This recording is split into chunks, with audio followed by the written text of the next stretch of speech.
പാലക്കാട് ഉപഭോക്തൃ സംരക്ഷണ സമിതിയുടെ നേതൃത്വത്തിൽ ലോക ഉപഭോക്തൃ ദിനാചരണം സംഘടിപ്പിച്ചു. പാലക്കാട് സ്റ്റേഡിയം ബസ് സ്റ്റാൻഡിന് സമീപത്തുള്ള SS സ്കൂൾ ഓഫ് നഴ്സിംഗിൽ നടത്തിയ ദിനാചരണ പരിപാടി ജില്ലാ സപ്ലൈ ഓഫീസർ AS ബീന ഉദ്ഘാടനം ചെയ്തു.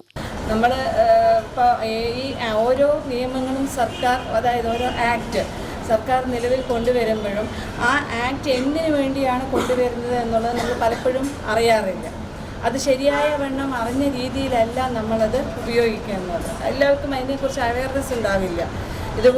പക്ഷേ ഇന്നിപ്പോൾ ഏറ്റവും കൂടുതൽ ആളുകൾ ദൈനംദിന ജീവിതത്തിൽ നമ്മൾ കൂടുതലും ഡിപ്പെൻഡ് ചെയ്യുന്നത് രാവിലെ നമ്മൾ എഴുന്നേൽക്കുന്ന ആ ഒരു എണീറ്റ് ഉടനെ തന്നെ നമ്മൾ കട്ടിലിരുന്ന് ഒന്ന് പ്രാർത്ഥിക്കും. ഇന്നത്തെ ദിവസം നമ്മളായിക്കൊണ്ടും ആർക്കും ഒന്നും വരരുത്, നമ്മളും ഒന്നും നല്ലതല്ലാത്തതൊന്നും കേൾക്കരുത് എന്നാണ് നമ്മൾ ഓരോ ദിവസവും രാവിലെ പ്രത്യേകിച്ച് ഇന്നത്തെ സമൂഹത്തിൽ നമ്മളൊരു ചീത്ത വർത്തമാനം കേൾക്കാൻ ഒരിക്കലും ആഗ്രഹിക്കാത്ത വ്യക്തികളാണ്. അത് കഴിഞ്ഞ് നമ്മൾ പോയി കഴിഞ്ഞ് കഴിഞ്ഞാൽ ആദ്യം എടുക്കുന്ന ടൂത്ത് പേസ്റ്റാണ്.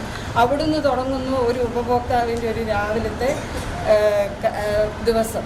ആ ടൂത്ത് പേസ്റ്റ് ഉപയോഗിക്കുന്നത് തൊട്ട് പിന്നീട് അങ്ങോട്ട് രാത്രി ഉറങ്ങുന്നത് വരെ നാം ഉപയോഗിക്കുന്ന വസ്ത്രങ്ങളായാലും ശരി, ഭക്ഷണ പദാർത്ഥങ്ങളായാലും ശരി, കോസ്മെറ്റിക്സ് ആയാലും ശരി, ഈവൻ നിങ്ങൾക്ക് നിങ്ങൾ എടുക്കുന്ന എഡ്യൂക്കേഷൻ ആവട്ടെ, അതായാലും എല്ലാം ഉപഭോക്താവ് എന്ന നിലയിൽ നമ്മൾ ഉപയോഗിച്ച് വരുന്നതാണ്.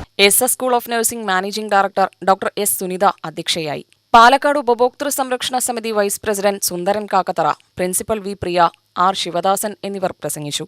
SS school of nursing tutor R Jagadeesan സ്വാഗതവും സെക്രട്ടറി S ശിവദാസൻ നന്ദിയും പറഞ്ഞു. സുസ്ഥിര ജീവിതശൈലിയിലേക്കുള്ള ശരിയായ മാറ്റം എന്ന വിഷയത്തിൽ സമിതി പ്രസിഡന്റ് TK ജയകുമാർ ക്ലാസ് എടുത്തു. UTV news, Palakkad.